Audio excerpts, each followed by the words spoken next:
Ok, gracias. Buenas noches con todos. A ver. Sí, buenas noches con todos. Muchas gracias por acompañarnos en esta nueva edición de nuestro ciclo de conferencias denominado Geografía de Miércoles. Espacio en el que abordamos algunos temas de importancia referidos a cómo es que la geografía y los geógrafos vienen aportando en diferentes temáticas. Como todos sabemos, debido a las características de nuestro enfoque, se requiere de un trabajo articulado con otras ciencias que nos permitan abordar los diferentes problemas bajo un enfoque territorial. Estas ciencias afines son muchas. Menciono brevemente a la sociología, la economía, la psicología, por ejemplo, el urbanismo y muchas otras más. En consecuencia, el trabajo articulado con estas ciencias y los profesionales que lo representan resulta de suma importancia para poder intercambiar ideas eh, y poder ampliar nuestra mirada sobre los temas que son de interés para los geógrafos. En ese sentido, el Colegio de Geógrafos viene desarrollando una campaña bastante eh, intensa, donde se invita a una serie de profesionales que nos acompañen y nos puedan mostrar un poco a través de su experiencia cómo es que abordan diferentes problemas que son de interés común. En esta ocasión nos acompaña el urbanista Augusto Mendoza Castillo, experto en temas urbanos, quien disertará sobre el tema de discusión de un modelo de desarrollo urbano para Lima Metropolitana. Muchas gracias, Augusto, por acompañarnos el día de hoy.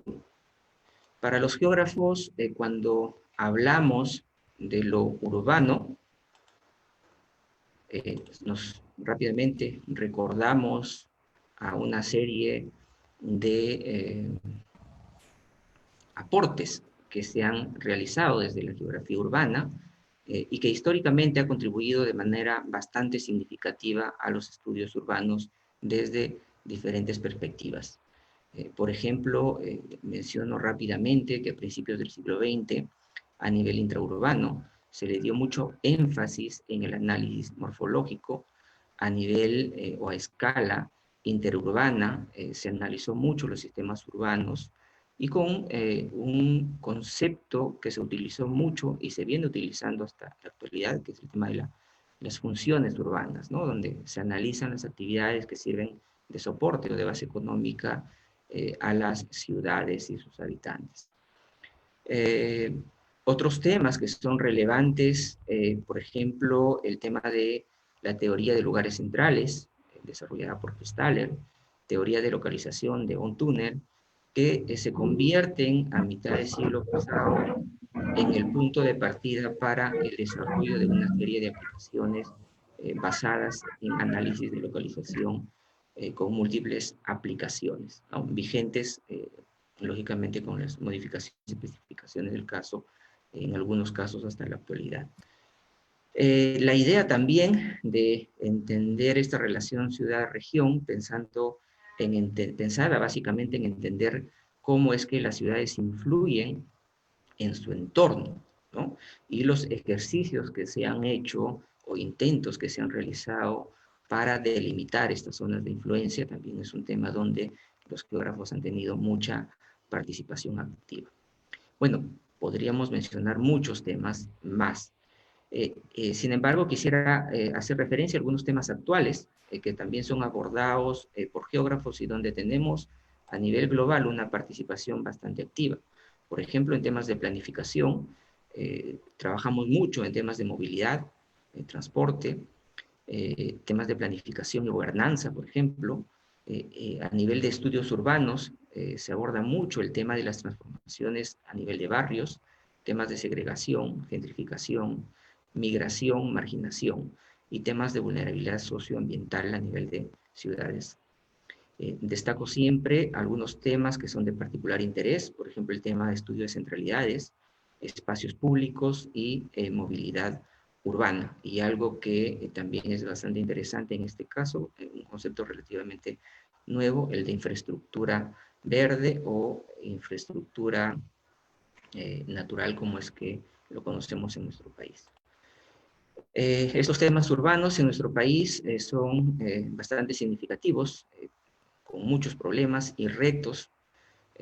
Las ciudades en nuestro país han crecido de manera informal, vienen creciendo de manera informal. Los datos que ha sistematizado hace algunos años atrás el Ministerio de Vivienda son bastante crudos en realidad. Existen ciudades que han crecido de manera informal hasta en un 70%. A nivel nacional, los desequilibrios a nivel territorial se vienen acentuando aún más. Lima, en términos demográficos, se ha convertido en una tercera parte de nuestro país, y en términos económicos es en realidad la mitad del Perú, ¿no? En términos de PBI, por del 50%, según la fuente incluso supera el 50%. Bueno, y se podrían mencionar muchos datos más, pero aquí hoy día Augusto nos va a transmitir un poco su mirada sobre el caso de Lima Metropolitana. Y sobre esto solamente quería mencionar uno de los problemas que se presentan, ¿no? Y que está referido a la segmentación de la administración y gestión pública de la ciudad, en este caso de Lima Metropolitana. Solamente para hacer referencia, hay más de 50 autoridades entre gobiernos, a nivel de gobiernos locales nada más, considerando distritos y provincias. Bueno, y eso lógicamente hace que la gestión de una área metropolitana como Lima sea bastante complicada. Esto lo menciono porque creo que es necesario reflexionar sobre la necesidad de pensar en la creación de un nuevo nivel de gobierno que tenga como unidad justamente estas áreas o regiones metropolitanas, como se hace ya en muchos países en el mundo, ¿no? Sobre este tema, el Colegio de Geógrafos tiene pensado trabajar con más énfasis en los siguientes meses y años de ser necesario. También quiero mencionar brevemente el importantísimo trabajo que viene desarrollando la Comisión de Geografía y Ciudades, un grupo de jóvenes que tiene muchísimo interés en el tema y que está en este momento dedicada al desarrollo y fortalecimiento de capacidades de los geógrafos que están interesados en temas urbanos, ¿no? Este trabajo de fortalecimiento está un poco orientado a ayudar a que nuestra participación en temas urbanos sea mucho más activa. Debemos tener mayor participación en temas de investigación, en temas de planificación y también en temas de gestión de nuestras áreas urbanas. Y para finalizar, quiero agradecer, como siempre, a la Comisión de Geografía y Actualidad Nacional e Internacional por el excelente trabajo que desarrolla eh, todos los, bueno, quincenal o una vez al mes con la organización de nuestro evento Geografía de miércoles, y que justamente es un espacio que permite tener, escuchar y discutir a nivel de experiencias de profesionales y colegas que siempre nos acompañan. No me bueno, antes de despedirme, los invito a que nos acompañen en las diferentes actividades que desarrollamos. Estas siempre están disponibles y publicadas en nuestras redes sociales. El Facebook es nuestro principal canal de comunicación, y además tenemos nuestro canal de YouTube donde ustedes pueden encontrar los videos de todas las actividades que hemos desarrollado a lo largo del año. Muchas gracias nuevamente a todos. John, por favor, continuamos con el programa. Gilbert, muchísimas gracias. Muchas gracias también a Augusto por acompañarnos en este evento. John, te escuchamos bajo. No se escucha muy bien. A ver, perdón, ¿ahora se escucha? Sí, mejor. Perfecto, gracias.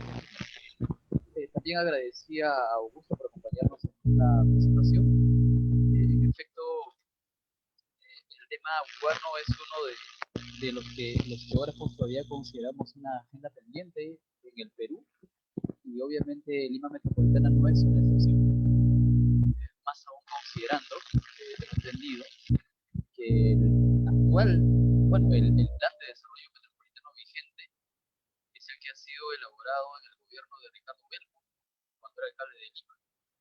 Y entiendo que propuestas posteriores, incluso las que estarían en curso, no consideran dentro de la elaboración de este plan de desarrollo metropolitano a la provincia de Callao, cuando obviamente la realidad del urbano, la dinámica, digamos, obedece al comportamiento de una sola. Estoy seguro que Augusto durante su presentación pues va a analizar temas que van a ser de análisis valioso, y por supuesto sus aportes también van a ser fundamentales, considerando la responsabilidad que él ha tenido durante tiempo en la construcción del Instituto Metropolitano de Comunicación.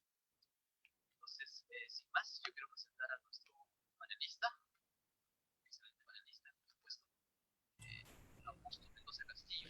John, no te escuchamos muy bien. ¿Se volvió a cortar? ¿Les parece si mejor así? ¿Se escucha? Sí, mucho mejor. Ok, gracias. Adelante. No, no te preocupes. A ver, quiero presentar a Augusto. Augusto Mendoza Castillo es urbanista por la Universidad Nacional Federico Villarreal. Él tiene maestría en economía por la Universidad Mayor de San Marcos. Es experto en desarrollo urbano y ordenamiento territorial. Ex director ejecutivo del Instituto Metropolitano de Planificación. Cuenta con una amplia experiencia en regulación urbanística, así como en redes de centros poblados rurales y sistemas urbanos, eficiencia de localización e inversiones y articulación territorial de servicios públicos. Su experiencia profesional se ha desarrollado en los 3 niveles de gobierno, así como en empresas privadas y organismos no gubernamentales. Ha desarrollado investigaciones en economía urbana, mercados de abasto y regulación de mercados de suelo e inmobiliario. Ha sido profesor de urbanismo en las facultades de arquitectura de la Universidad Nacional Federico Villarreal y de la Universidad San Ignacio de Loyola. Augusto, bienvenido, y por favor, la sala se encuentra a tu disposición.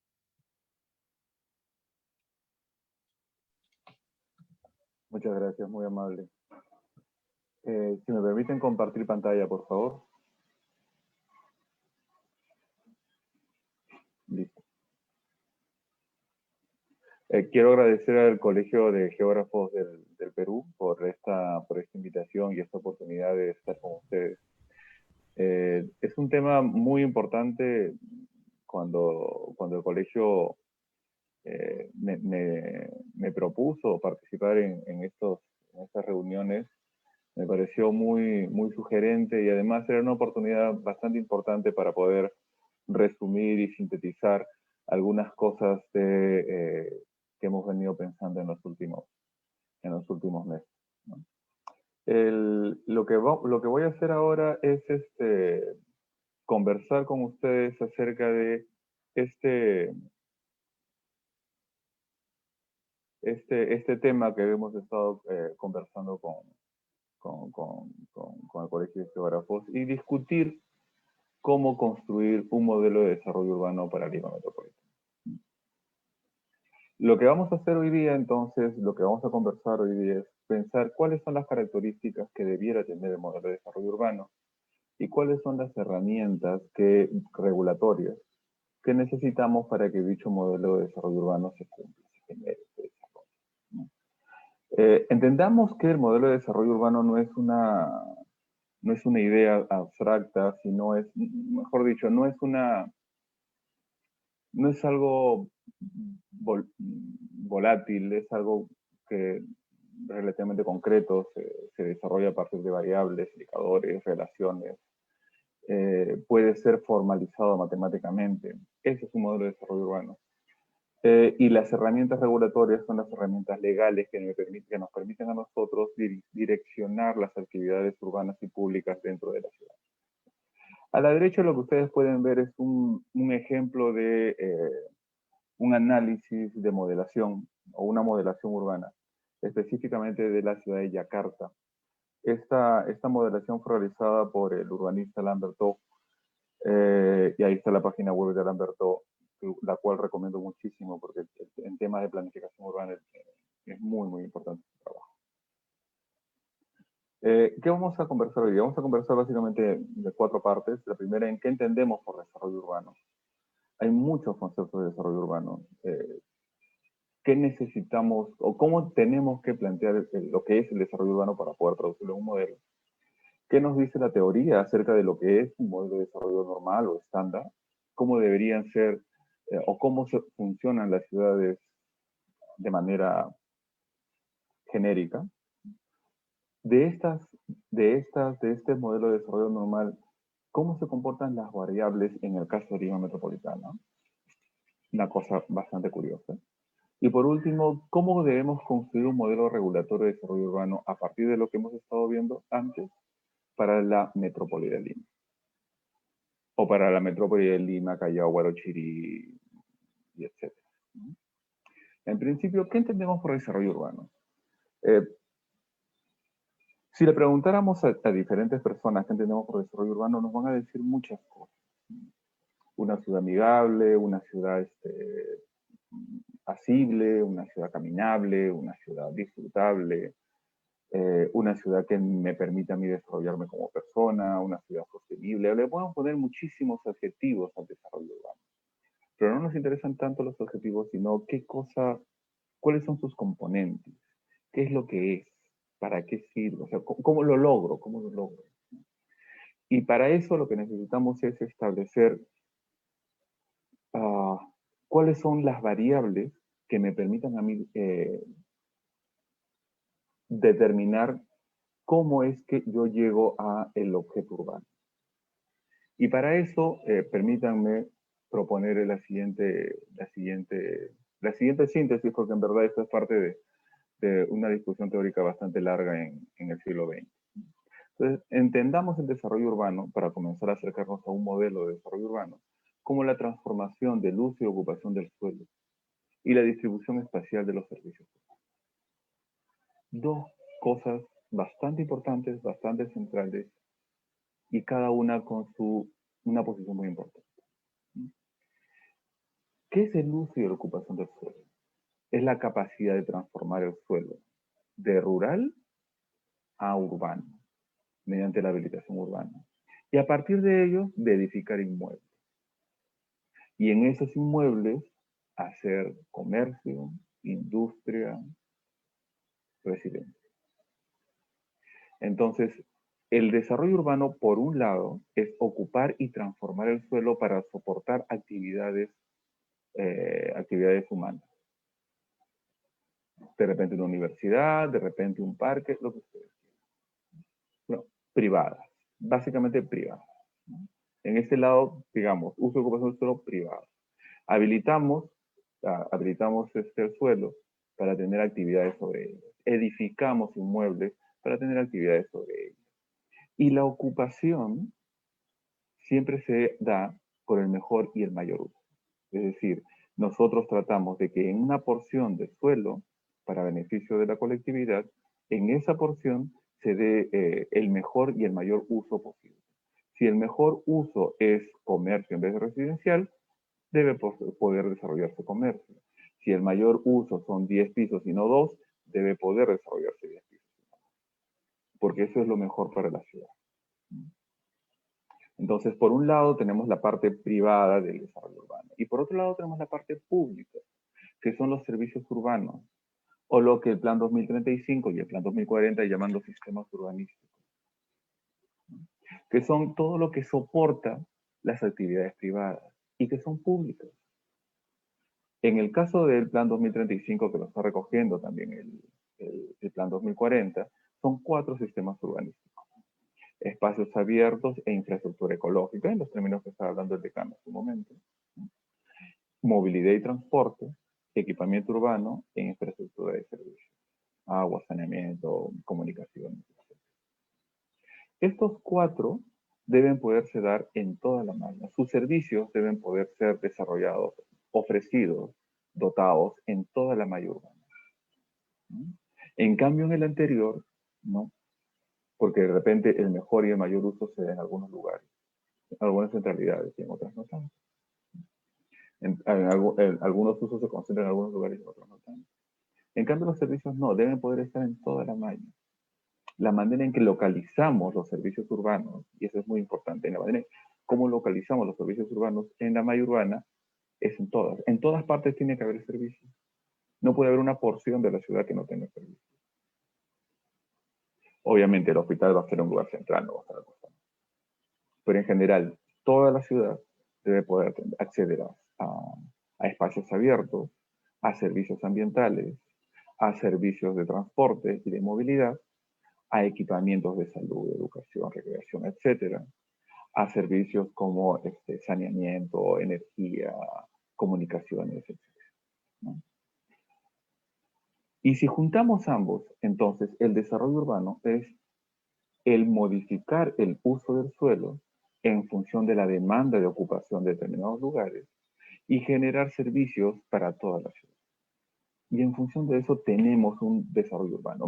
Decimos que tenemos desarrollo urbano cuando en una ciudad se desarrollan adecuadamente las actividades privadas y los servicios urbanos, los servicios públicos, se dan de manera adecuada. Esta es una imagen justamente de Lambertot, donde a partir de, permítanme utilizar el puntero. Perdón.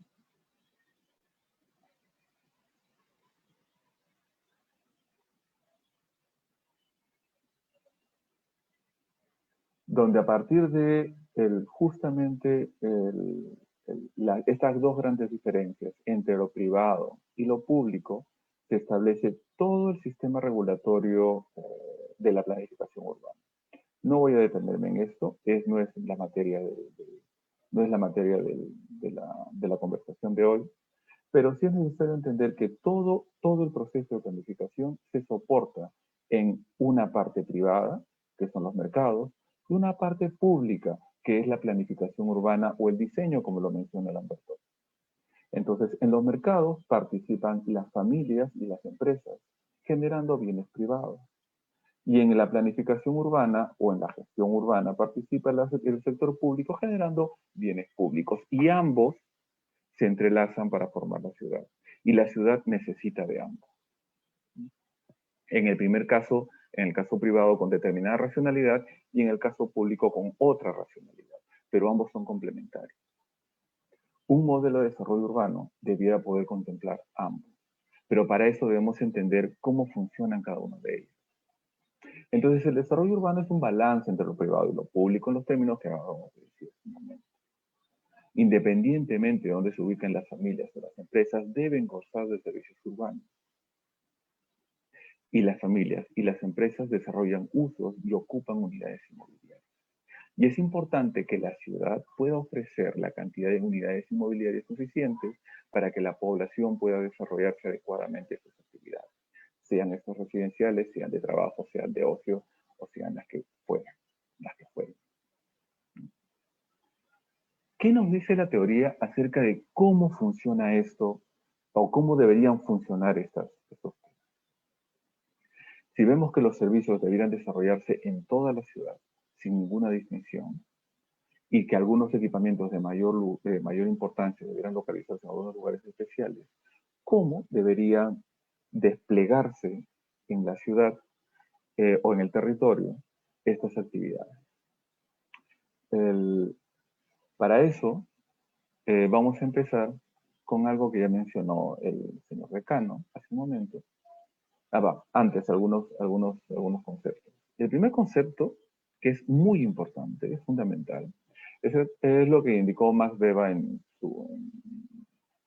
su libro Economía y Sociedad, que es una cosa así de gruesa, que indicaba que la ciudad es un asentamiento permanente de mercado. Una ciudad no es otra cosa que un asentamiento permanente de mercado, que es justamente lo que define una ciudad. Y eso lo recogió, por ejemplo, el Instituto Nacional de Estadística en 1994 con un estudio que definía cuál era el borde demográfico de la ciudad. Ese borde demográfico, por favor, revísenlo. Es importantísimo ese estudio. Ese borde demográfico es de 12.000 personas. Es decir, un centro poblado a partir de 12.000 personas recién tiene condiciones características, actividades, una economía urbana. Otro tema importante es lo que menciona Roberto Campagna en un libro de economía urbana, que es el libro que más se ubica en Lima, que es de economía urbana, que justamente se llama economía urbana, en el que dice que en las ciudades las economías de escala y la aglomeración generan una mayor productividad. Es decir, las ciudades, al concentrar población, al generar una mayor interacción entre personas, lo que se genera es que haya una mayor productividad y con esto se genera una mayor riqueza. Lo que Jane Jacobs en la economía de las ciudades llamaba el New Work, el nuevo trabajo. O si si quieren verlo en palabras más actuales, es el valor agregado. En la medida de que hay una mayor interacción, hay un face-to-face entre los diferentes actores económicos en una ciudad, hay una mayor productividad. En la medida de que un productor puede conseguir una mayor oferta de operarios o de trabajadores, escoge a los más hábiles. En la medida de que los trabajadores estén en un lugar y ven diferentes empresas, van a aquella que le ofrece las mejores condiciones de trabajo. Alain Berthaud también dice que las ciudades son básicamente mercados de trabajo. Lo importante es que la aglomeración, el tamaño, la escala de las ciudades permite que se genere una mayor riqueza, que se genere una mayor dinámica productiva. Y esto a la larga hace que las ciudades tengan unas mejores condiciones de vida. Y por supuesto, todos los modelos de análisis territorial empiezan con puntos. Para decirlo rápidamente, el modelo de von Thunen identifica las condiciones de distribución de zonas agrícolas, esta es producción agrícola, indicando que los cultivos más rentables se ubican más al centro y los cultivos menos rentables se van alejando. Vamos a hacer obviedad de las fórmulas matemáticas, pero básicamente es eso. La localización más cerca al mercado es de aquellos productos cuya rentabilidad sea más alta, dejando hacia las periferias los cultivos menos rentables. Este es la base. A partir de esto se construyeron otros modelos. Y el modelo que se construyó entre los 60s y los 70s de análisis urbano es justamente la síntesis de Alonso, Muth y Mills. Esta síntesis estableció un momentito, estoy moviendo las pantallitas. Ya está. Ok.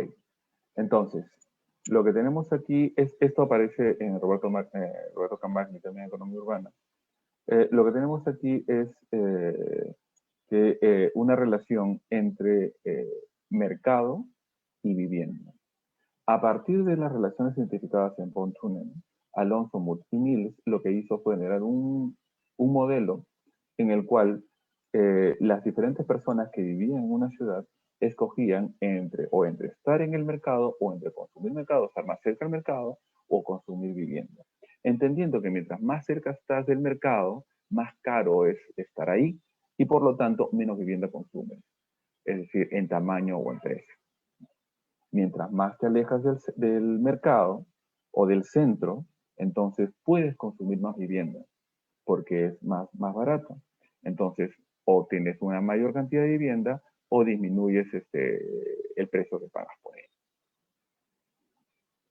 Este modelo lo que dice es que lejos del centro, como les decía, los precios de las viviendas disminuyen, pero el costo de transporte aumenta. Conforme te alejas del centro, puedes consumir una mayor vivienda.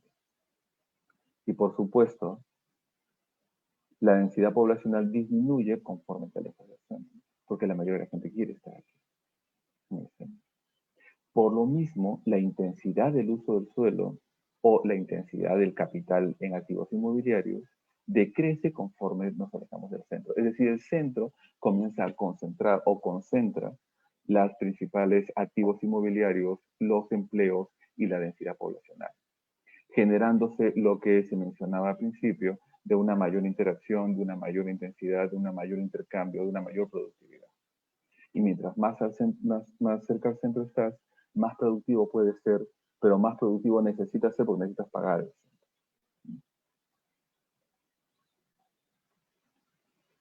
Y eso se convirtió en lo que en estos momentos se conoce como el modelo urbano estándar, o el Standard Urban Model.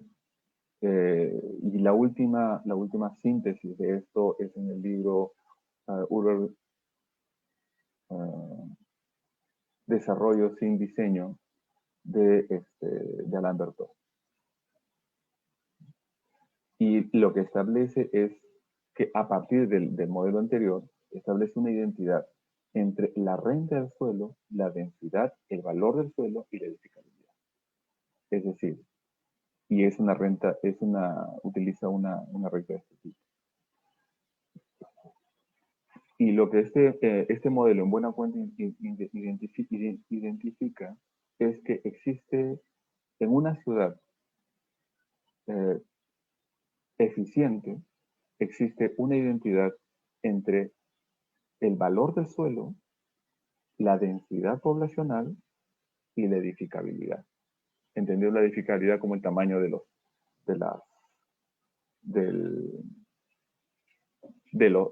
la relación entre techo y suelo, ¿no? Entre área de techo y área de suelo, es decir, una mayor altura de la edificación. A mayor valor de suelo generado en las centralidades de la ciudad, a mayor valor de suelo, mayor densidad y mayor edificabilidad. Y esa es una identidad. Este modelo urbano estándar nos dice cómo se relacionan las variables, pero no nos dice cómo son las ciudades. Definitivamente una ciudad difícilmente va a tener esta curva, pero lo que sí nos entrega es el concepto de esta identidad. Y a partir de ese concepto de esta identidad se pueden generar algunos modelos regulatorios. A partir de esta relación es que se generan los modelos explicativos de las ciudades en el mundo. Entonces, estos modelos, o este modelo, establece relaciones entre variables que explican y predicen el desarrollo urbano. El modelo urbano estándar es estático, es decir, todo lo que ustedes ven aquí, así nomás se queda. Pero no es cierto, porque de repente aquí, del centro a una determinada distancia, tenemos una zona industrial que cuando la ciudad era chiquita era zona industrial, pero ahora que la ciudad ha crecido, la ciudad industrial prácticamente está hasta el centro, entonces tiene un mayor valor y el uso industrial ya no debería estar aquí, debería estar hacia afuera y es necesario reconvertir. Además, los centros también se mueven. Desde los últimos 50 años, el centro de la ciudad de Lima se ha movido del centro de lo que era el centro histórico a lo que es San Isidro. Entonces los centros se mueven. Esto no es pensar que la ciudad es así se quedó. No. Es simplemente establecer una relación. Y por supuesto, los modelos de desarrollo urbano también permiten generar referentes a la hora de plantear procesos de regulación. Es decir, si yo tengo que plantear determinado coeficiente de edificación, que es la relación entre área de techo y suelo y área de suelo, entonces tengo que ver que ese mayor coeficiente de edificación debe estar en centralidades, en lugares donde haya mayor valor de suelo, y no hacia la periferia. Porque lo que estaría haciendo es no generando esas condiciones de escala o de economías de aglomeración. Por favor, entendamos que la ciudad es pura economía de aglomeración. La ciudad funciona porque es densa. Entonces, estas son algunas variables de los modelos de desarrollo urbano. El uso y la intensidad de la ocupación del suelo. ¿Cuál es el valor del suelo? Los sistemas de vialidad y transporte que me permiten movernos por todas partes. Y la distribución y la jerarquización de servicios urbanos. Y hemos repetido los mismos sistemas que el Plan 2035 y el Plan 2040 están planteando. En base a estas grandes variables, podemos comenzar a construir un modelo. Y entonces, ¿cómo se comportan estas variables dentro de la ciudad de Lima? Aquí vamos a tener algunas cosas interesantes. Primero, ¿qué son centralidades? Quisiera antes de esto hacer una reflexión que proviene de Martínez Molca del Lincoln Institute. Y es que las centralidades son centralidades porque están al centro de una ciudad. Disculpen el juego de palabras. Es puede sonar muy ligero, pero en realidad no lo es. Un centro se genera porque la ciudad va creciendo. Y entonces ese centro tiene una ventaja de localización. Las centralidades, su ventaja de localización es que están lo más cerca posible a todo el resto del polígono, ¿no? Entonces, en un polígono, el lugar más eficiente es el centro, siempre. ¿Por qué? Porque es la menor distancia a todas partes. Esa centralidad es mucho más poderosa cuando el polígono se hace más grande.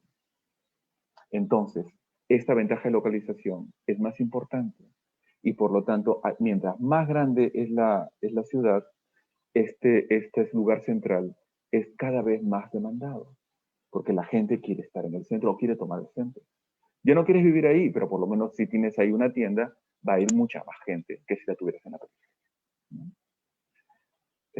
Entonces, las centralidades comienzan a tomar valor porque crece la ciudad, no porque el propietario del lugar en el centro haga alguna cosa especial con ese lugar, no, simplemente porque la ciudad crece. Entonces, el valor que toma el lugar central es un valor producido por la ciudad, no por el propietario. Eso es central a la hora de pensar en regulación. Y entonces, ¿cómo identificamos lugares centrales en la ciudad? Existen dos maneras de hacerlo. Una, desarrollada para la ciudad de Lima por el doctor Efraín González de Olarte de la Universidad Católica, en el cual esta primera aproximación es identificar aquellos lugares que tienen la mayor concentración de puestos de trabajo. Específicamente, aquellos lugares donde el trabajo sea más productivo. Es decir, donde el trabajo genere una mayor, disculpen la economía, genere un mayor PBI, una mayor riqueza. Esa es una manera de encontrar los lugares centrales. La otra manera es aquellos atractores de viaje. En principio uno podría pensar que son similares, pero no necesariamente lo son. No necesariamente lo son. Y los estudios que se han hecho para la ciudad de Lima, considerando ambos, si bien se asemejan bastante, no son exactamente iguales, o por lo menos las centralidades no juegan los mismos, no toman la misma posición. El primero lo hizo Efraín González de Olarte en el año 2012, me parece, en un artículo muy interesante. Y el segundo lo realizó también se realizó en la Universidad Católica, y ese es el resultado que yo les voy a dar. Estas son las centralidades de Lima por un estudio realizado por Pablo Vega Centeno, Paola Moschella, la doctora Paola Moschella, geógrafa, y varias personas más, entre ellas la biblioteca Marta Vilela,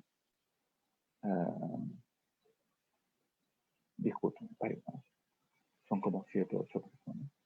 Manuel Lange también. Omar Pereira, que me parece que es el mejor sociólogo, pero ya, varias personas. Y ahí se identifican estas centralidades. Esta de aquí, esta gran centralidad, es Mesa Redonda, ¿no? Y esta de aquí es Gamarra. Y este es San Isidro. Si nosotros tomáramos la productividad de los puestos de trabajo, ¿no? Por volumen, probablemente San Isidro sería mayor. En todo caso, entre estos tres está la gran centralidad. Entre Gamarra, Mesa Redonda y San Isidro está la gran centralidad de Lima. Lo importante del estudio de Centeno, Moschella y otros es la cantidad de centralidades que identificaron alrededor. Y estas centralidades son centrales porque concentran servicios y concentran mercados.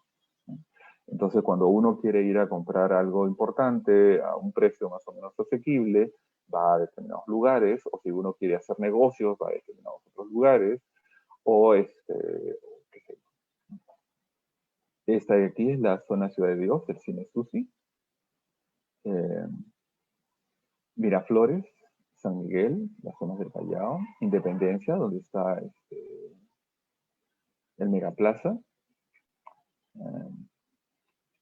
Sate, todas más o menos las teníamos mapeadas. El estudio de Vega Centeno, Mochela y otros identificó una que no la teníamos mapeada, que es el mercado de Huamantanga en Punta Piedra, que es una centralidad muy importante, muy importante. Estas son las centralidades de Lima. Y si nosotros aplicáramos el modelo urbano estándar, deberíamos decir que sobre estas centralidades debe haber una identidad entre valor de suelo, edificabilidad y densidad urbana.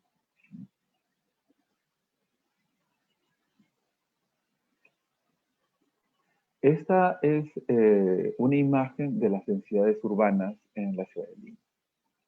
Este de aquí es la avenida Javier Prado. Esta es el eje de la Arequipa y sus dos vías paralelas que cruzaban las diagonales. Este es Paseo de la República. Este es el centro de la ciudad. Este es 26 de julio. Esta es la avenida Lo que les estoy mostrando es una captura, es una imagen del Sistema de Información Geográfica del Plan MED 2040 que está disponible en la página web del Instituto Metropolitano de Planificación. Lo que ustedes ven ahí son las densidades brutas, las densidades urbanas, no son densidades netas, son densidades brutas, es decir, consideran no solamente el área residencial, sino también toda área de la ciudad. Y toman estas formas justamente porque lo que se hace es una extrapolación, ¿no? El método fue desarrollado por la doctora Paola Mochela y fue para el estudio que les mencioné hace un momento, y específicamente para este caso fue desarrollado, si mal no recuerdo, por la ingeniera Fiorella Chera. Ok, entonces esta es una variable. Densidad. Por favor, este de aquí es fíjense, esta es la avenida Javier Prado. Miren las densidades bajas que hay por aquí y miren las densidades altas que hay por este lado. Y por favor, todos también sabemos cómo es el valor de suelo en estos lugares, ¿sí? Esta de aquí es dentro del mismo sistema, el estrato socioeconómico de la ciudad. Este sí está a nivel de manzana. La fuente es INEI, ¿no? Me parece que ya hay una información actualizada de esto desde hace 2 años. Me parece que ya salió la de este año, la del año pasado, me parece que salió de este año. Pero fíjense ustedes, la mayor cantidad de la concentración de viviendas o de familias de alta capacidad de gasto. Curiosamente, la avenida Javier Prado funciona como una especie de frontera entre una ciudad y la otra. Esta es la zonificación.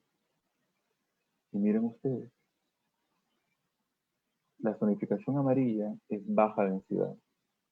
La zonificación naranja es densidad media. Estas son zonificaciones especiales porque es el centro histórico. El centro histórico así nomás no se toca. Pero miren ustedes. Lo que les quiero mostrar es que no hay una identidad entre la edificabilidad, la densidad y el valor de suelo de las centralidades. No hay en la ciudad de Lima.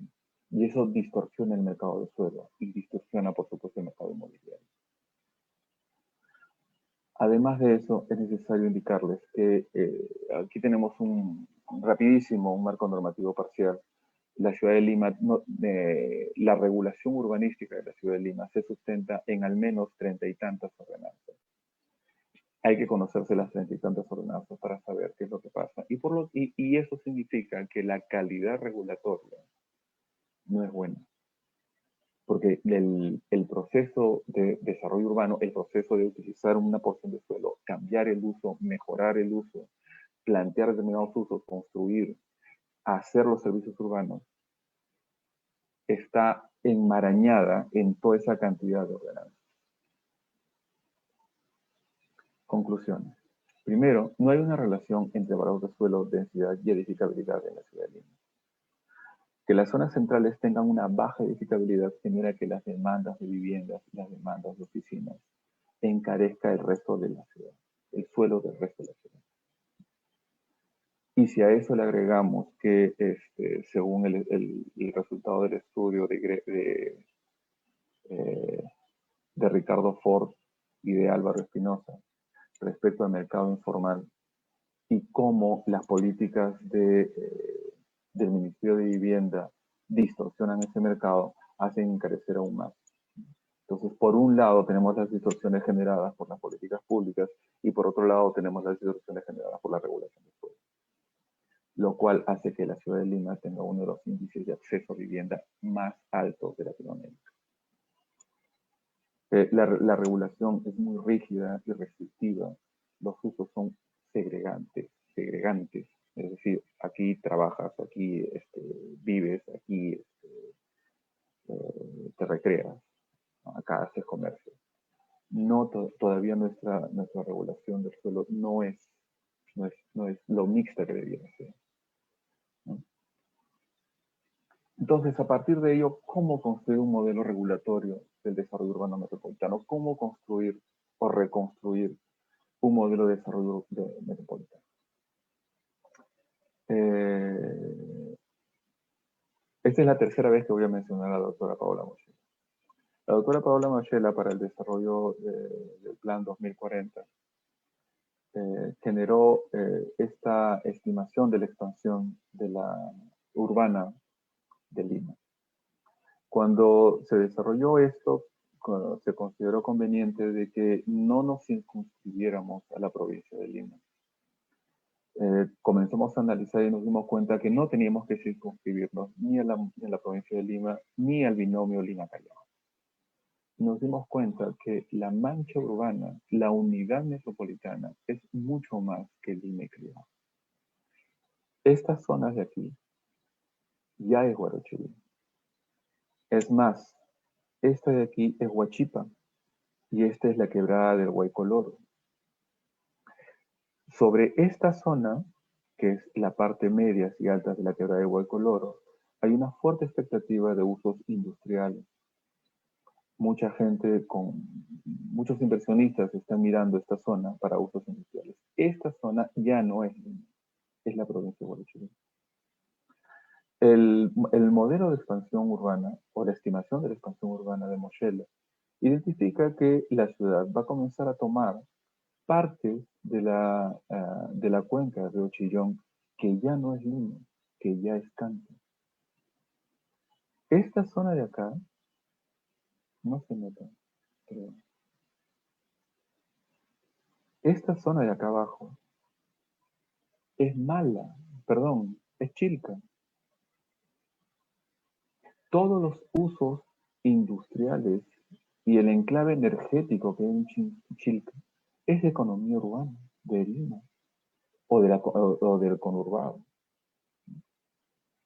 Y por el norte tenemos Garay, que es parte de la economía de Lima, ida y vuelta. Y por acá está el proyecto de Ciudad Bicentenario. Sí, puede ser. Acá están las zonas industriales, acá están los puertos logísticos, un poquito de vivienda, pero sobre todo una gran zona ambiental. Entonces la metrópoli, esta metrópoli central del país, si tiene que tener un nombre, debiera llamarse la metrópoli Lima, Callao, Huarochirí, Chilca, Canta, Huaral, y de repente metemos a Magallanes. ¿Y saben qué es lo más curioso? Lo más curioso es que pensar que el análisis urbano-territorial para la metrópoli deba ser desde el Valle de Huaral hasta el Valle de Mala no es una idea actual. Ya se venía diciendo desde 1970, cuando se comenzó a hacer el Plan de Desarrollo Metropolitano de Lima en esa época. Hace 50 años.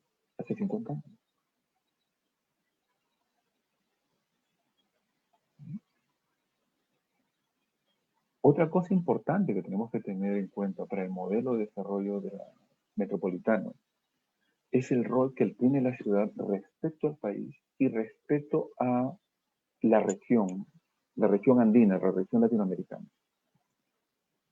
La ciudad de Lima es la quinta ciudad más grande en términos demográficos de Latinoamérica, pero es la sexta o la séptima ciudad para hacer negocios.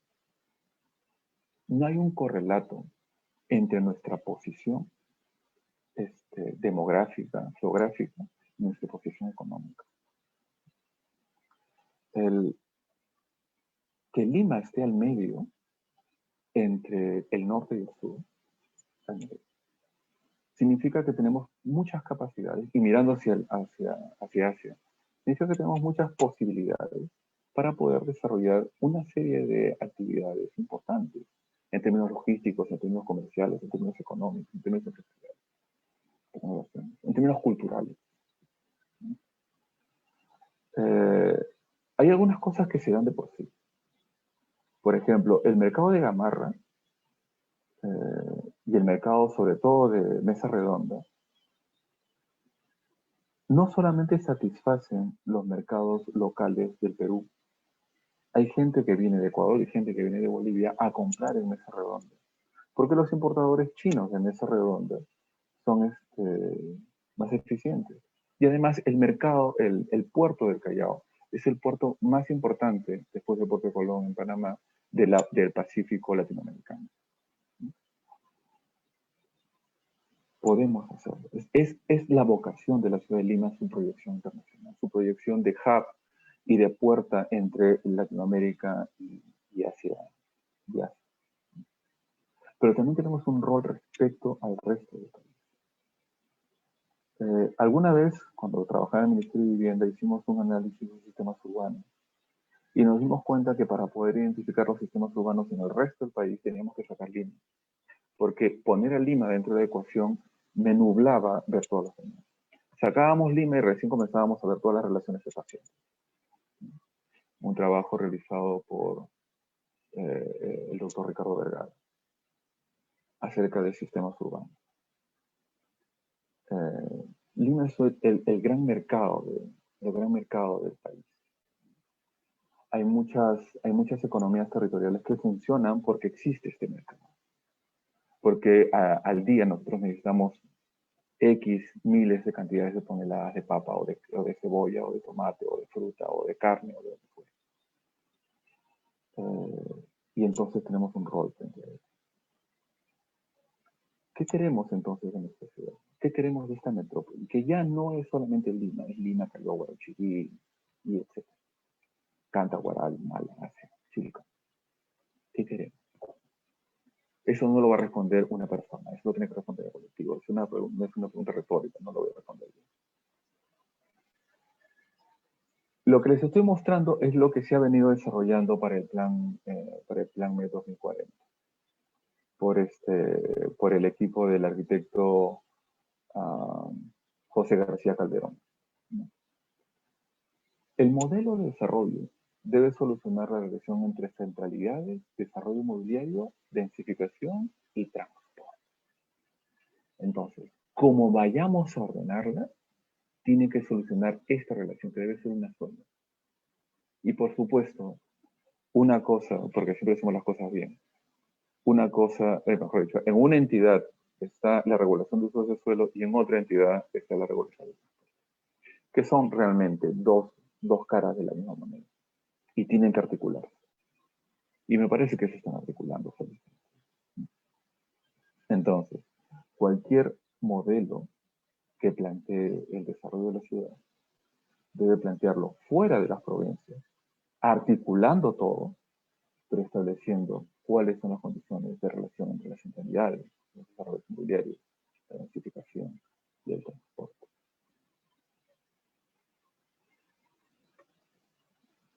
Otra cosa importante es que el modelo debe identificar las zonas que deben intervenirse para mejorar la relación entre desarrollo inmobiliario y densificación. ¿Por qué? ¿Qué es lo que pasa? Lo que pasa es que hay muchas porciones de la ciudad que al no tener esta relación adecuada, lo que tienen es un uso ineficiente. Y lo que necesitamos es regenerar estas porciones de la ciudad. Y el plan, o el modelo, perdón, el modelo debe indicarnos cuáles son estas zonas para remodelar. Esas zonas para hacer una reurbanización. Que dicho sea de paso, está dentro de la norma peruana de la urbanización, en el Reglamento Nacional de Edificación. Y el RADDUS, el Reglamento de Acondicionamiento Territorial y Desarrollo Urbano Sostenible, también plantea algo muy similar, que es el reajuste de suelo.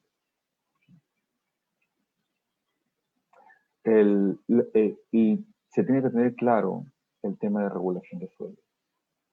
Al respecto, es bueno indicar que la calificación del suelo establece dos grandes temas. Por un lado, sistemas urbanísticos, lo público, y por otro lado, la zona, lo privado.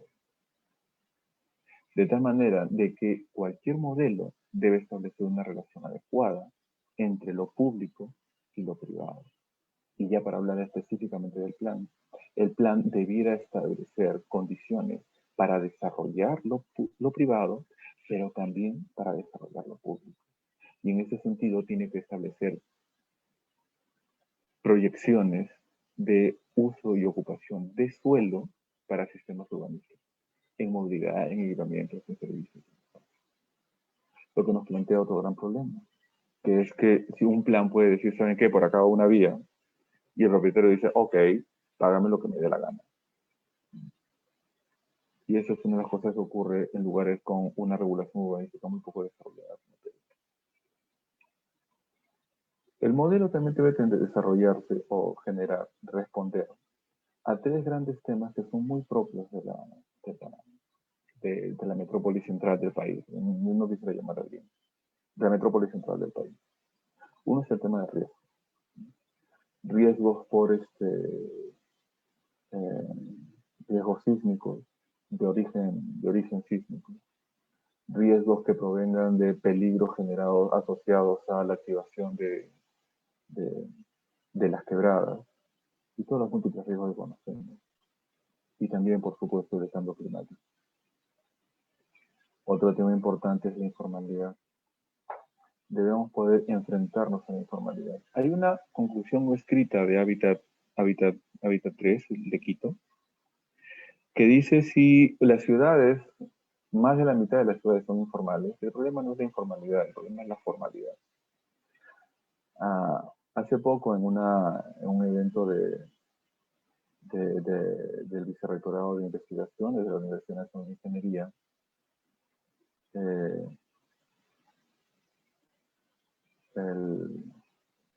se indicaba que justamente la informalidad, lo que se desarrollaba o lo que mostraba era un hacer ciudad de una manera más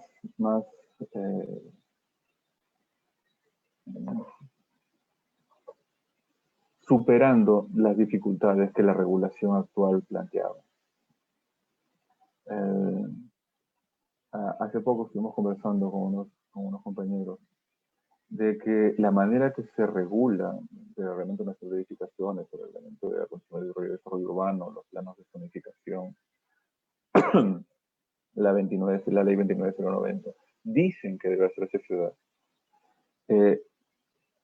genera que muchas personas, mejor dicho, plantea un proceso diseñado de tal manera de que muchas familias, muchas personas, por su capacidad de gasto y por sus relaciones, no puedan acceder a ese tipo de procesos. Y por lo tanto tienen que generar un proceso paralelo.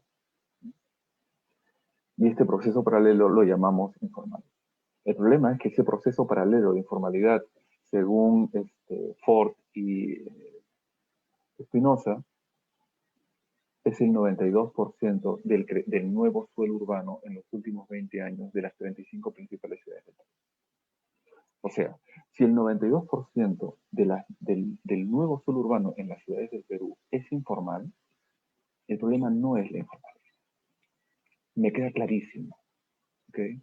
Entonces, ¿cómo hacemos para que todos los procesos de regulación urbana, para que todo este modelo, para que todas estas variables puedan conversar, puedan servir a esas a esas 60% de familias de la ciudad, de esta metrópoli, o 70 si quieren, no sé. Es otro tema muy importante. Y un tema más es el que ya mencionó el decano hace un momento, al principio de esta charla, acerca de la gobernanza. Y sí, es un problema de segmentación, y es un problema de diseño de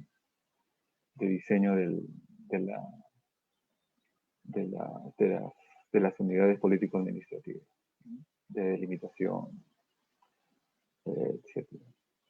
No solamente son 2 provincias, ya vieron que son 3, 4, 5 provincias en realidad, y no son 50 y tantos distritos, son muchos.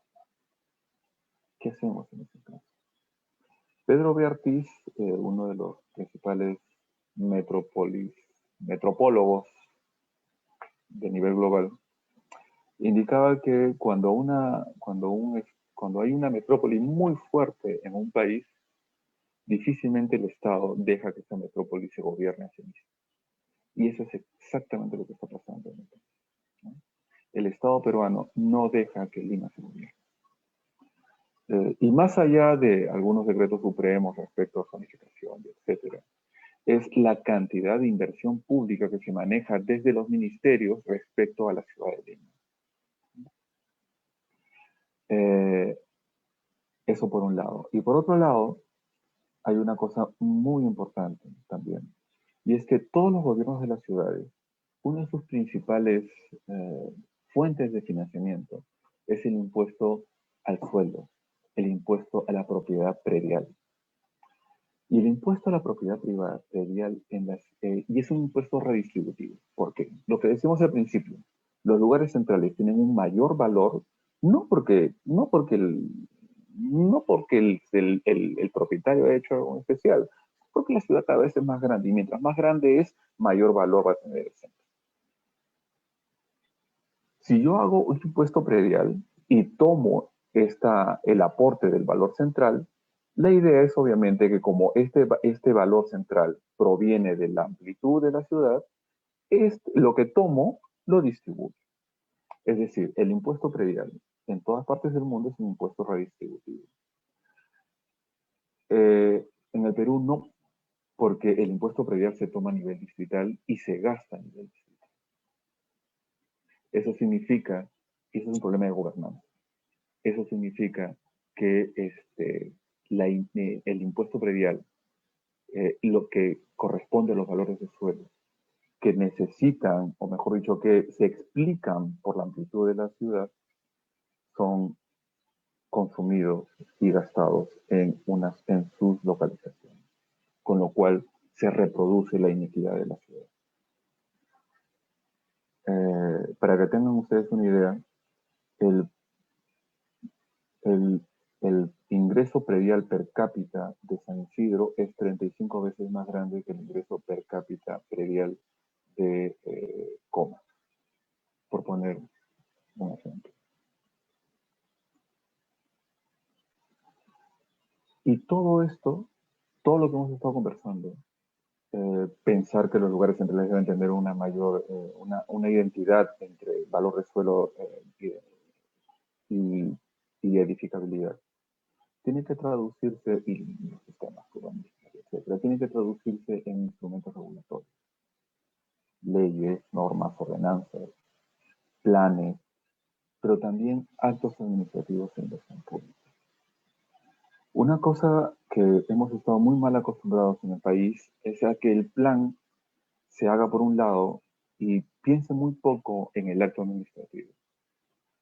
Una cosa que teníamos muy claro cuando estaba en el IMP es que el plan, mejor dicho, que el partido del desarrollo urbano no se gana en el plan, se gana en el acto administrativo, en la emisión de la licencia de edificación, en la emisión de la licencia de funcionamiento, en la emisión de la licencia de edificación urbana.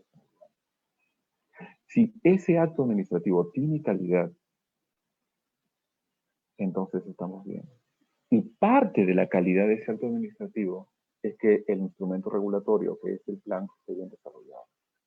Y si el acto administrativo no logra entender el plan, entonces ahí tenemos un problema. Los otros administrativos están dentro de todas las gerencias de desarrollo urbano de la ciudad o de las ciudades del país. Y son las unidades básicas en las cuales nosotros construimos ciudades y generamos un adecuado desarrollo urbano. Y la inversión pública, por supuesto, es muy importante porque justamente es a partir de la inversión pública que nosotros vamos a tener servicios o sistemas urbanísticos de calidad. Y de eso es lo que quería hablar esta noche. Quería hablarles acerca de los modelos, de dónde provienen los modelos, qué variables se tienen en los modelos, cómo estas variables se han desarrollado en la ciudad de Lima y cómo deberíamos comenzar a pensar para construir un modelo de desarrollo metropolitano.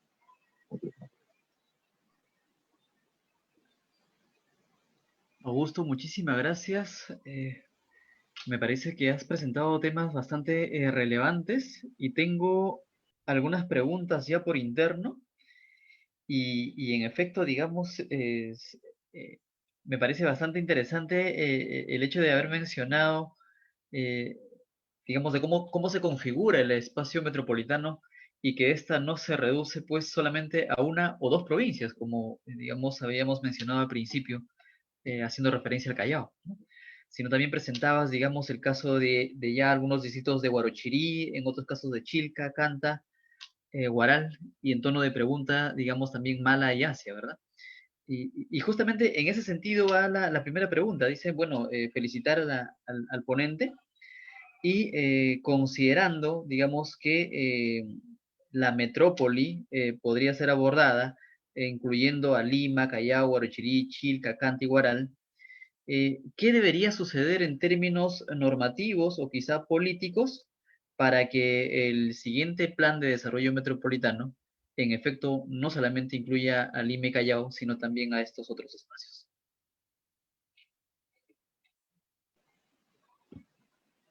Me van a disculpar la respuesta. Es exactamente la misma pregunta que yo me hago.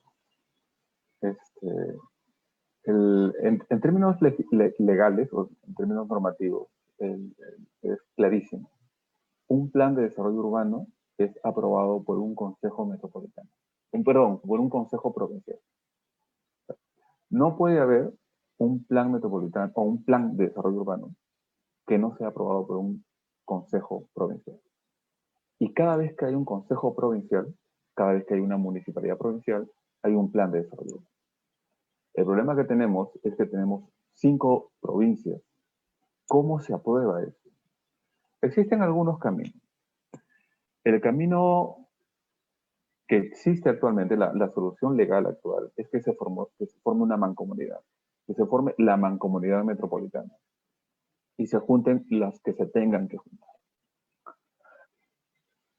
Suponiendo que los políticos lo aceptan, se juntan, pero lo primero que se tiene que hacer es que esa mancomunidad, y disculpen la jerga administrativo estatal, tiene que convertirse en un pliego presupuestal. Es decir, tiene que tener un DNI administrativo, contable, porque si no, no sirve para nada. Si no, es una declaración. Si una mancomunidad no es un pliego presupuestal, es una declaración. ¿No? Sirve para reunirnos, tomarnos fotos, pero no sirve para hacer gestión pública. Ya, solo eso es una gran revolución. Si se logra dar, genial, ¿no? Pero eso depende mucho de la madurez de los políticos y de la madurez de los ciudadanos.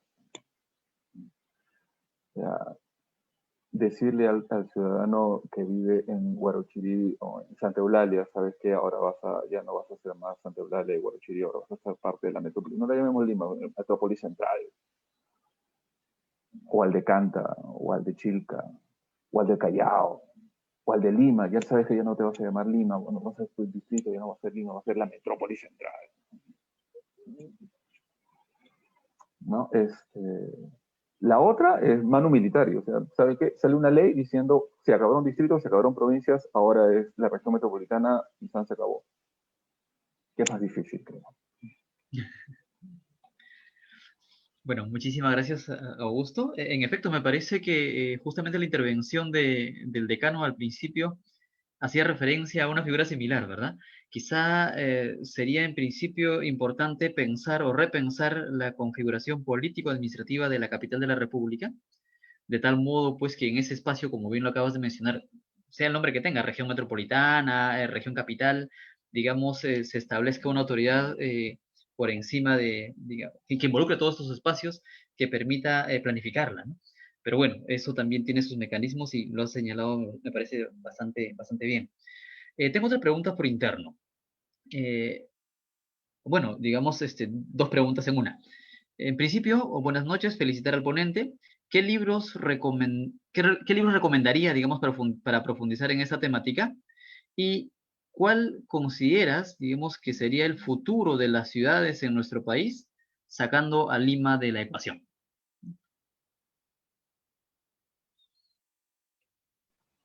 Ah, sí. Ujú. ¿Qué libros? A ver, les, les recomiendo mira, actualmente mi libro de cabecera es Order Without Design, Orden sin diseño, de Alain Berthaud, justamente la persona que mencioné al principio, que resume mucho de los temas regulatorios y utiliza este modelo para hacer regulación urbanística. Él es un planificador, es arquitecto francés, ha trabajado casi toda su vida en planificación urbana en literalmente medio mundo. Después recomendaría a Pedro de Ortiz. Um, el problema es que la mayoría de los textos están en inglés. Eh,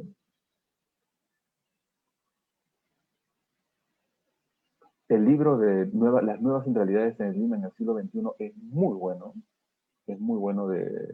editado por la Católica. Hay varios más, ahorita se me van. Si revisan en la ponencia, ahí hay varios, o entren a mi blog, hay un montón de libros para sacar. Hay un libro acerca de derecho urbanístico que lo recomiendo muchísimo, y es un libro que no se consigue en librerías, pero si lo pueden conseguir es muy recomendable, que se llama Derecho Urbanístico, eh, la comparación de las legislaciones de Colombia y de Perú para la implementación del reajuste de sueldos, de Armando Granados, que es un pedazote de libro, ¿no? Armando Granados es un abogado y arquitecto y urbanista, planificador urbano, huancaíno. Es muy bueno ese libro. Además, plantea los temas para mejora de la regulación urbanística y la legislación urbana. ¿Qué pasa con las ciudades de Lima, del Perú, si sacamos de la ecuación Lima? Es una pregunta bellísima. Y si tienen 2 horas, se las respondo así bien bonito. Pero como no tienen 2 horas, como no tenemos 2 horas, hay muchos, voy a responder muy sesgadamente. Hay muchas, por favor, busquen a Ricardo Vergara, todos sus textos son muy buenos. Pero Ricardo Vergara tiene un texto que es fundamental, es un libro del 86, me parece, 87, viejísimo, que se llama Urbanización en el Trapecio Andino. Ricardo Vergara ha hecho un análisis toda su vida de cómo se comportan el desarrollo territorial y las ciudades. Porque valgan verdades, las ciudades son motor de desarrollo territorial. Y una de sus principales conclusiones es de que justamente muchas porciones del país tienen muy poco desarrollo porque tienen muy poco acceso, o el acceso a las grandes ciudades, que son grandes mercados, es muy limitado. Eso desde el 90 para acá felizmente se ha dado la vuelta. Y hay algunos lugares donde se están generando importantes cosas. Se me ocurre el Alto Mayo, por ejemplo. En el Alto Mayo se están generando un rosario de ciudades, no solo Tarapoto, no solo Moyobamba, sino un rosario de ciudades que están generando cosas muy interesantes. Lo otro es el triángulo entre Cusco, Juliaca y Arequipa. Cosas muy importantes ahí. Si algún día terminamos la carretera entre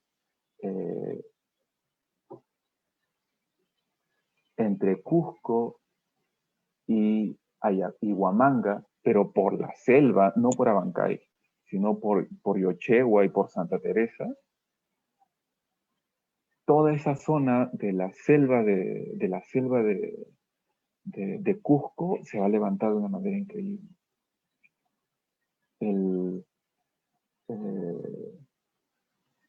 La zona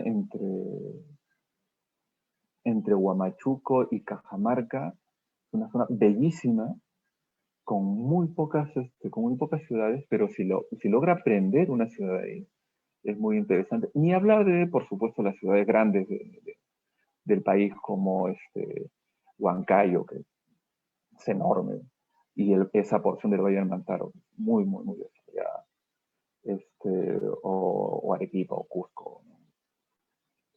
De repente el desarrollo del binomio Abancay-Andahuaylas, a pesar de que no se quede mucho, pero ese es un binomio muy poderoso, el día que se den cuenta que como binomio funciona, es genial.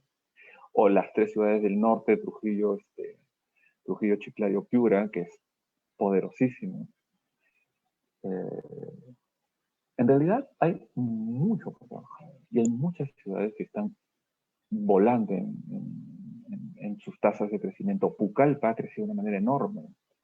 Atalaya tiene una capacidad, el día que llegue la carretera Atalaya va a ponerla en el mapa Atalaya. Llega ahora, pero llega sudando. Pero hay muchos lugares en el país que van a poder desarrollarse. Lo que necesitamos es conectar actividades económicas productivas, territoriales y mercados, que son las ciudades.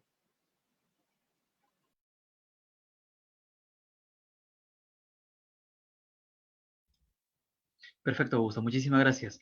A ver, otra pregunta que fue alcanzada. Buenas noches, excelente presentación. Mi pregunta es la siguiente. ¿Qué opinión tiene de la nueva ciudad de Ancón? ¿Se vincula a los criterios del modelo de desarrollo urbano mencionados para Lima?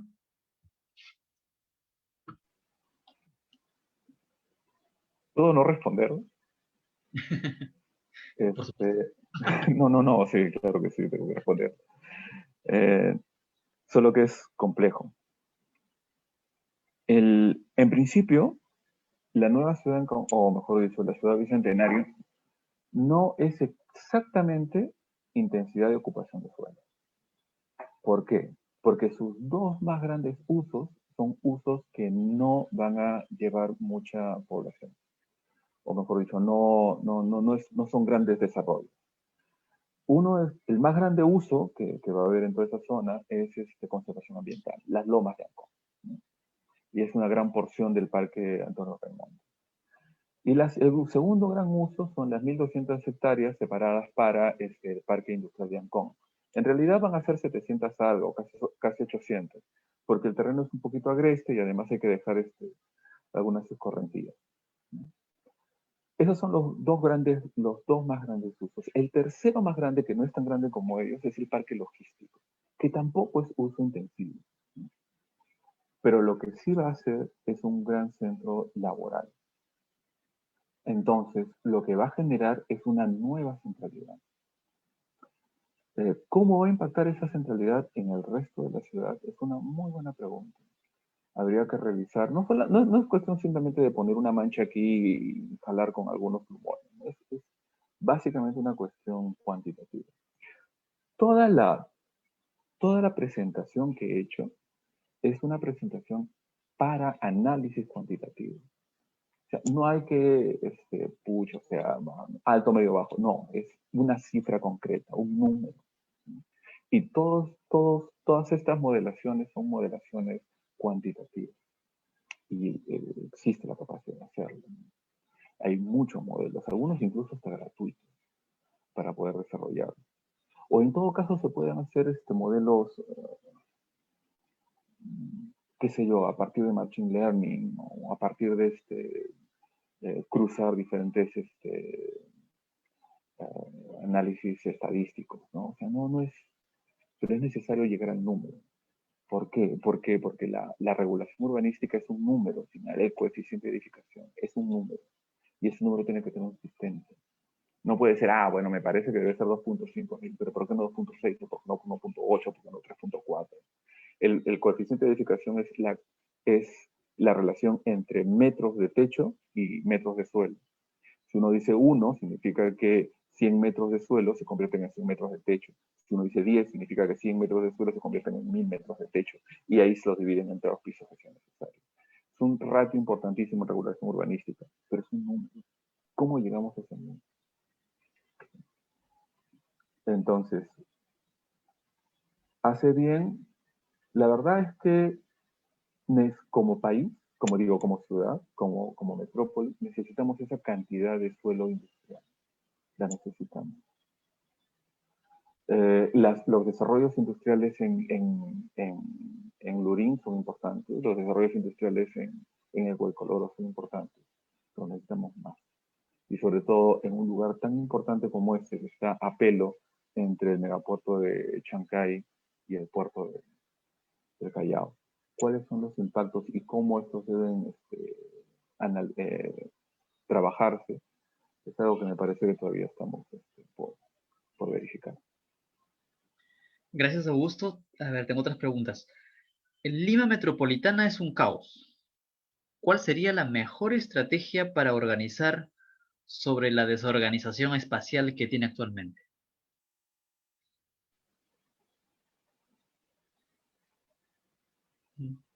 Uh, lo mejor sería tenerlo claro. Es decir, saber qué cosa pedirle a cada porción de la ciudad. Y eso todavía no lo tenemos claro, porque en realidad lo que no tenemos claro es qué cosa queremos hacer con la metropolitana. Y otra cosa importante es que para poder ordenar la ciudad, primero tenemos que definir en qué consiste ese orden.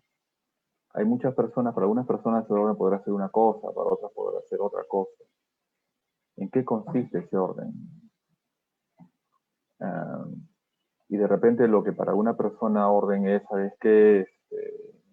Industria por allá, comercio por allá, residencia por acá. Para otras personas eso no es orden, ¿no? Y buscan más usos mixtos. Pero de repente para algunas personas el orden es, ¿sabes qué? No me toques el parque con su letrerito no se pisa. A otras personas de repente les gusta quitarse los zapatos y agarrar y hacer los deditos así en el césped, ¿no? Qué sé yo. Pero eso es una decisión que no lo toman los técnicos, esa es una decisión social. Como sociedad tenemos que saber qué cosa queremos para la ciudad y qué significa orden para la ciudad.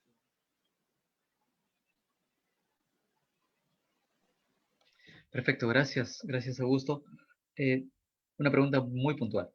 ¿Qué opina de la propuesta de ley de conformación de la Alcaldía Mayor de Lima? Interesante, interesante. Hay, como les decía, el tema de recojo del impuesto predial es un tema que mata a las ciudades, las mata, las vuelve inequitativas. Otro tema importante por los cuales las ciudades se vuelven ineficientes es porque cada distrito puede manejar su servicio. Es decir, cada distrito maneja el servicio de serenazgo y el servicio de recojo de basura. Eso genera ineficiencias de una manera brutal. ¿Cuántos eh,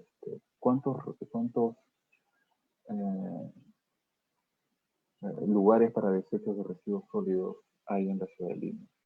3 o 2, 3.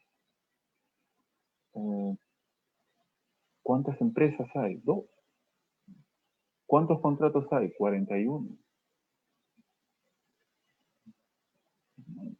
Puede hacerse mucho más eficiente.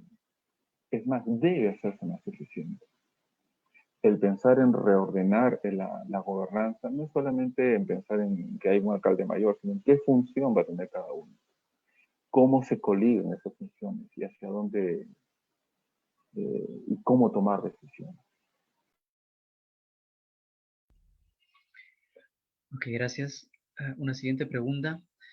En su criterio, ¿la planificación urbana actual de Lima permite el acceso de todos a la ciudad o es solo una planificación que responde a demandas de uso y valor de suelos?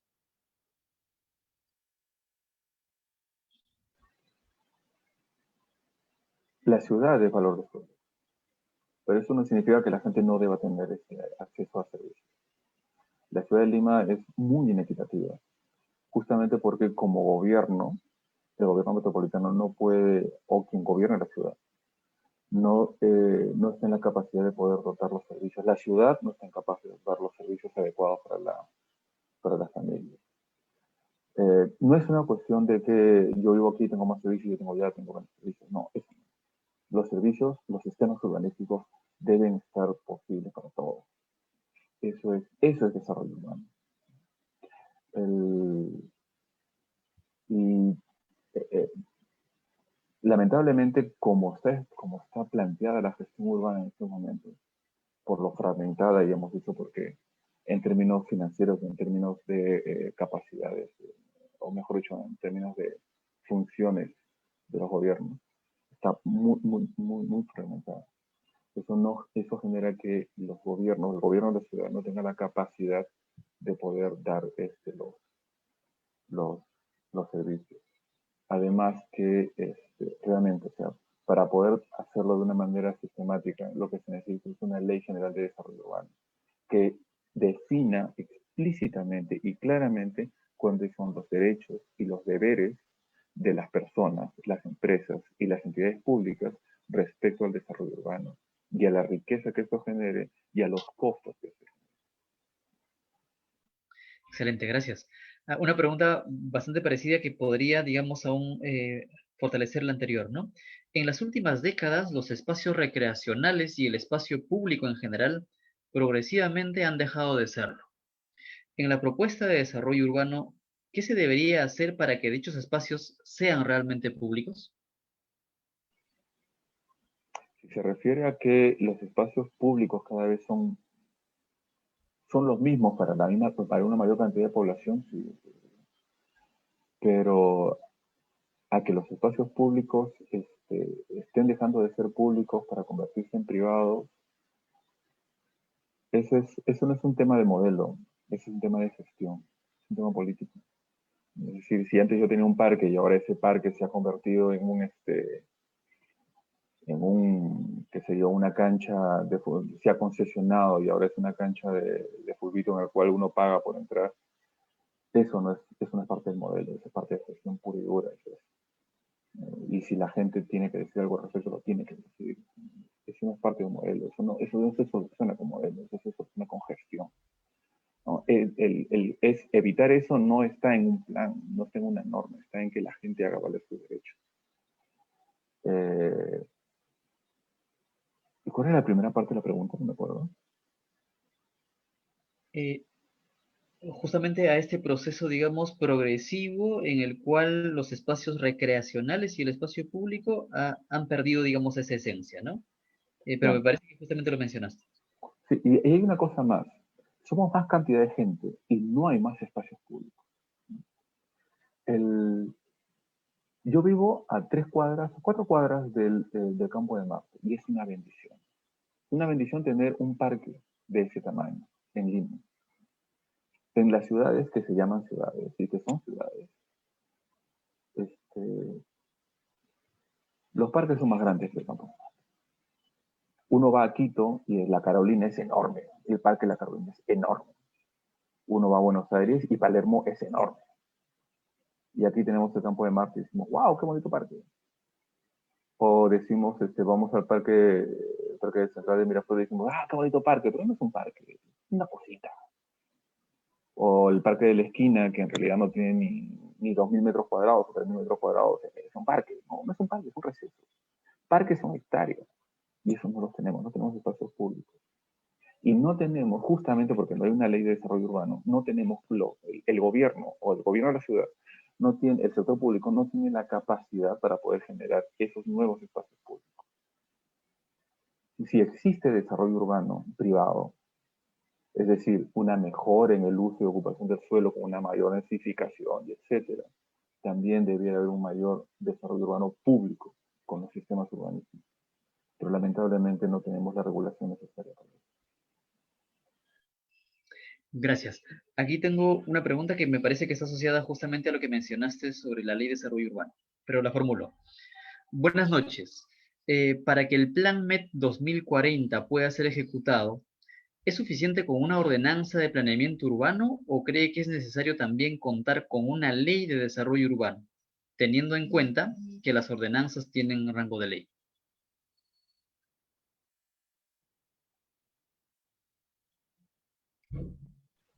Vamos por partes y cucharadas. Una ordenanza aprueba el uso y la ocupación de suelo, los proyectos, el plan. O sea, el plan es uso y ocupación del suelo, proyectos y los mecanismos para que ese uso y ocupación puedan desarrollarse tanto en términos públicos como en términos privados. Es decir, si necesita un parque, bla, bla, bla. Eso es lo que hace la ordenanza. Una ley no puede hacer eso, porque eso es una ordenanza. O sea, la ordenanza aprueba un plan. ¿Qué es lo que hace la ley o qué es lo que debiera hacer la ley? Lo que debiera hacer la ley es definir derechos y deberes. Es decir, si el público y el privado hacen desarrollo urbano, modifican el suelo y generan una mayor cantidad de edificabilidades, usos, etcétera, y sistemas urbanísticos, la riqueza que se genera por eso debe ser distribuida de esa manera, porque estos son los derechos y deberes respecto al desarrollo urbano. Eso es lo que debería decir una ley. Como no lo dice, la ordenanza termina desarrollando lo mal o mucho o poco que puede hacer, que es establecer su plan de zonificación y no tiene la capacidad de generar instrumentos para volver a hacer realidad el suelo que necesita para la vialidad, o el suelo que necesita para los parques, o el suelo que necesita para ABCD, cosas de servicios públicos. Entonces, cada uno hace su parte. La ley genera derechos y deberes y explica cómo esos derechos y deberes se relacionan con los instrumentos de planificación. Y el instrumento de planificación, disculpen un momento, y el instrumento de planificación convierte esos derechos y deberes en mecanismos concretos que desarrollan el suelo como debiera desarrollar. Son dos cosas que deben ir articuladas y ahorita no hay mucho. De acuerdo. Gracias. Otra pregunta. Buenas noches. Quisiera saber cuál es el papel que desempeñarán distritos tan alejados y que no contemplan mayores movimientos poblacionales como por ejemplo el distrito de Cieneguilla. Entiendo yo en un marco, digamos, de modelo de desarrollo urbano, ¿no?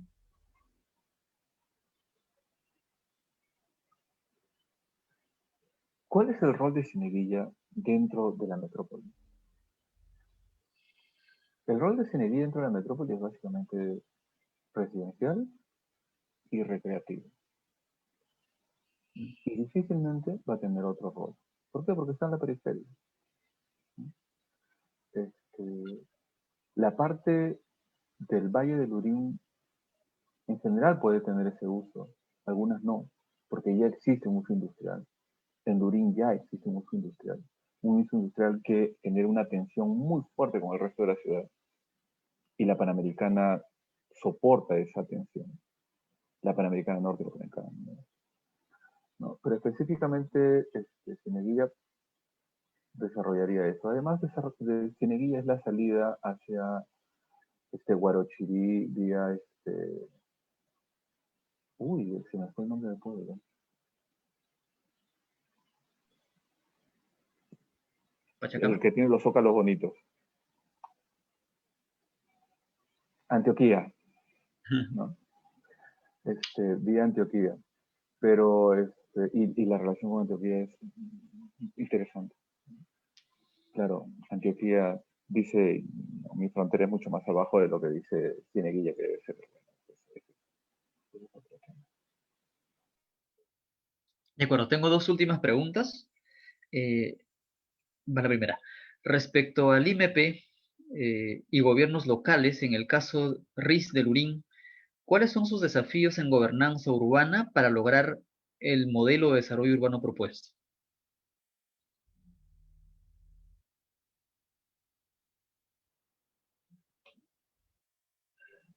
Sí. Respecto al IMP, la municipalidad y los gobiernos locales, en el caso de Río de Lurín, ¿cuáles son los desafíos en gobernanza urbana para lograr el modelo de desarrollo urbano? Lo primero que hay que hacer es ponerse de acuerdo qué cosa se quiere acerca de Lurín. ¿Qué es Lurín y cuál es su rol dentro de la ciudad? ¿cuál es el rol de Lurín dentro de la ciudad? Por un lado está la gente que dice, Lurín es el bastión, el último valle verde de la ciudad de Lima. Y por otro lado, hay gente que dice, es parte de una tensión en que ya existe y existe una fuerte demanda de localización de actividades. Lo primero que tiene que hacer Lima y Lurín y Pachacama es definir qué cosa quieren de esa zona. ¿Queremos mantener el valle? Mantengamos el valle.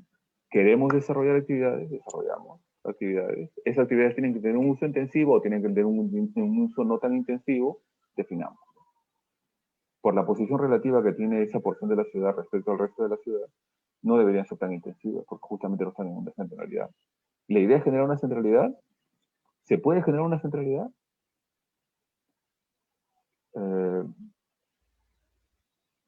La propuesta de RIS que se presentó hace 2 meses y algo, y que generó tanta polvareda, apostaba por una de ellas, por una de estas posiciones.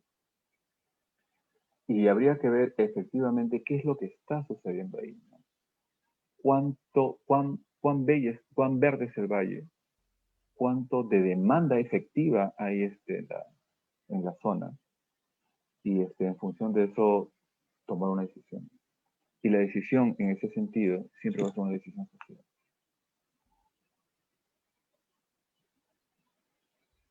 De acuerdo, gracias. Ahora vamos con la última pregunta, me parece. Felicitaciones al ponente por la disertación. ¿Qué criterios tomar en cuenta a fin de implementar un sistema de transporte sostenible acorde al modelo de desarrollo urbano planteado?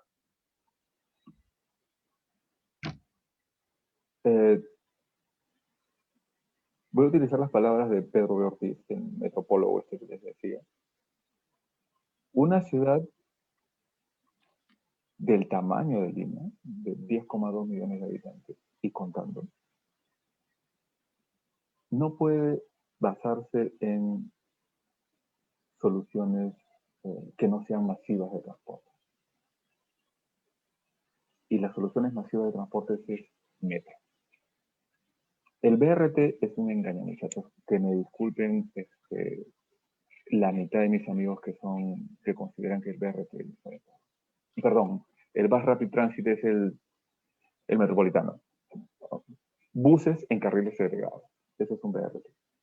Bus Rapid Transit. Las soluciones BRT es para ciudades de menos de 3 millones de habitantes. No funcionan para ciudades de más de 10 millones de habitantes. Ah, pero nos demoramos 10 años, 15 años en hacer una línea de metro. Ya, pero ese no es el problema. Eso no es un problema de gestión. No vamos a poner una solución. No vamos a poner... A ver, porque el zapato está muy lejos, porque el zapato correcto está muy lejos y el zapato que me causa callo está más cerca, me voy a poner el zapato que me causa callo. Si tengo que correr, si tengo que caminar para llegar al zapato adecuado, camino. Y si tengo que bajar de 15 años a 5 años o a menos para tener una línea de metro, lo hago. Pero el BRT no es una solución para Lima. La solución para Lima es el transporte masivo. No es la bicicleta.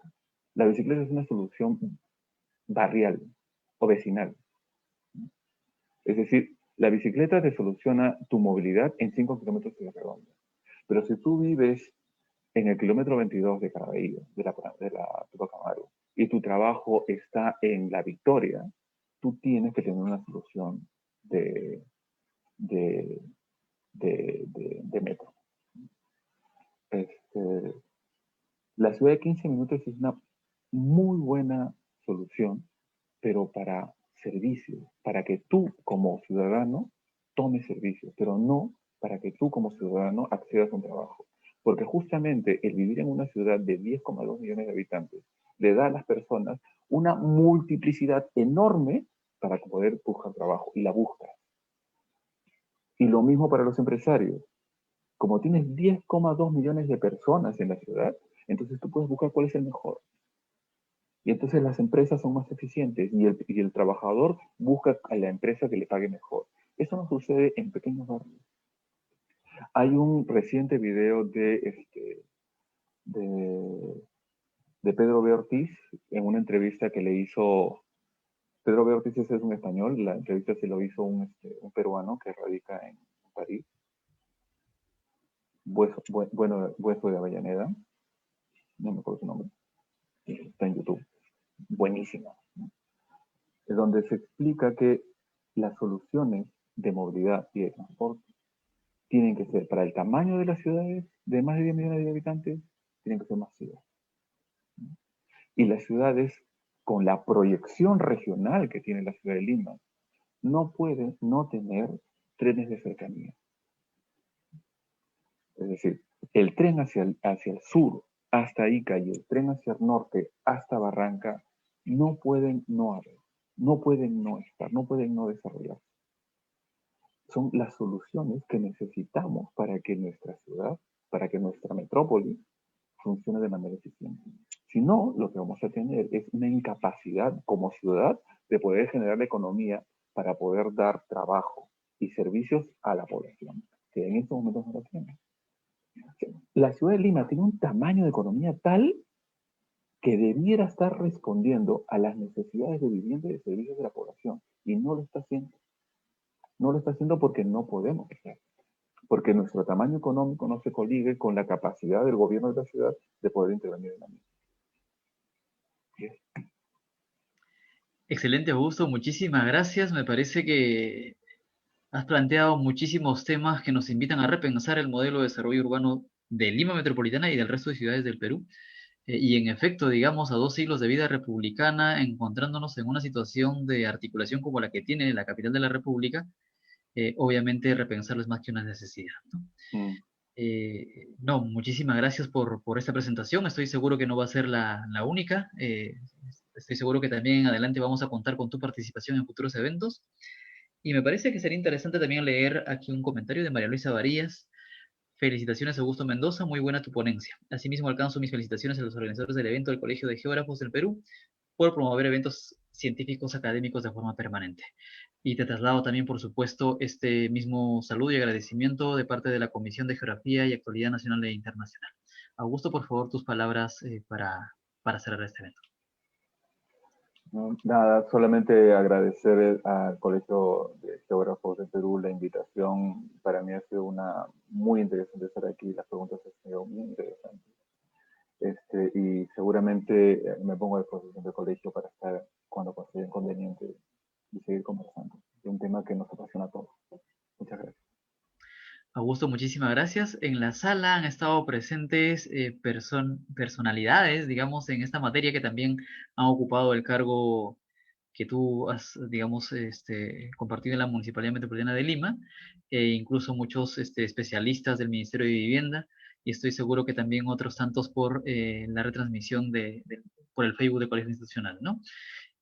Bueno, muchísimas gracias por tu presentación y también muchas gracias al público que nos acompañó por el Zoom y por la plataforma del Facebook del Colegio de Geógrafos. Muy buenas noches y muchísimas gracias.